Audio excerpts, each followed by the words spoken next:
Requisitos de instalação elétrica. O que seria ali, né, os requisitos indicados para uma instalação elétrica? Vamos abordar a princípio 4 quesitos aqui. Primeiramente, a localização. Então, da localização, o que podemos, né, considerar, tanto por processo, né, quanto ali para as questões da instalação elétrica, é que a área seja uma área seca e bem ventilada, claro, né? Por quê? Né? Claro, a umidade, né, ela ajuda ali no quesito fuga de corrente. E bem ventilada porque, né, nós estamos falando de um processo que envolve gases, tá, reação química, tá, e que utiliza, né, ali, né, consumíveis que vão ter algumas fuligens, né, uma dispersão de gases. Então você precisa ali para sua própria segurança. Outro quesito seria a fonte de energia. Claro, né, nós precisamos alimentar a máquina, alimentar essa fonte de energia. Então, para alimentar a fonte de energia, primeiramente eu tenho que verificar que tensão a máquina requisita. Algumas máquinas, né, são configuráveis, tá? Eu consigo configurar para bifásico, trifásico, né? Ela já tem uma orientação para isso. E claro que eu tenho que verificar também, né, a minha corrente que vai ser necessária para alimentar essa máquina.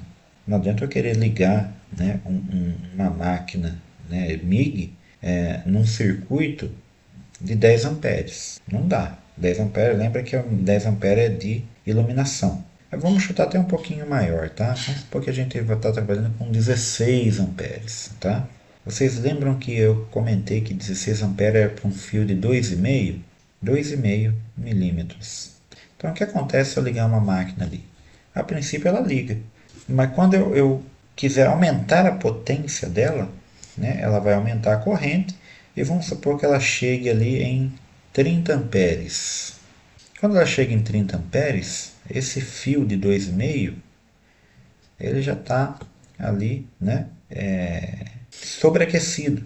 Possivelmente você, né, pode ter ali uma queimadura se você for mexer nesse fio. Por quê? Ele é adequado para até 16 amperes. Ah, mas e o disjuntor desarmou? Às vezes o disjuntor demora um pouquinho para desarmar também, tá? Ele tem um delay, mas ele vai acabar desarmando, tá? Ele vai acabar desarmando por causa que a corrente está muito alta. Ah, e se não tem esse disjuntor está com defeito? O fio vai sobreaquecer e pode causar, né, alguma avaria, algum problema no trecho onde ele percorre. Deveria ser um eletroduto, correto? Lembra que eu comentei do padrão? Ah, mas se não é eletroduto? Ah, é um fio que passa, né, sobre o forro ou numa parede de drywall sem proteção. Está correndo um risco enorme de um incêndio. Então, fonte de energia, eu preciso ligar a minha máquina de acordo com a tensão indicada para essa máquina e de acordo com a corrente que eu vou necessitar. Mais um motivo para a gente ter um painel específico para a máquina. Ah, mas a máquina minha é aquela compacta que eu comprei só para, né, usar na minha residência. Ok, aquela lá normalmente já vem ali, né, bifásica, ou até mesmo deve ser monofásica. Por quê? Né? É mais bifásica, tá? Já é um padrão residencial mesmo. Só que não, às vezes você não chega na potência que você precisa, dependendo da sua atividade, né? E você vai, né, ter dificuldades ali para soldar ou derreter o eletrodo ou fazer a execução da solda. Um outro requisito aqui referente ao aterramento. Praticamente, pessoal, qualquer máquina se exige, né, o aterramento, por exemplo, da carcaça, tá?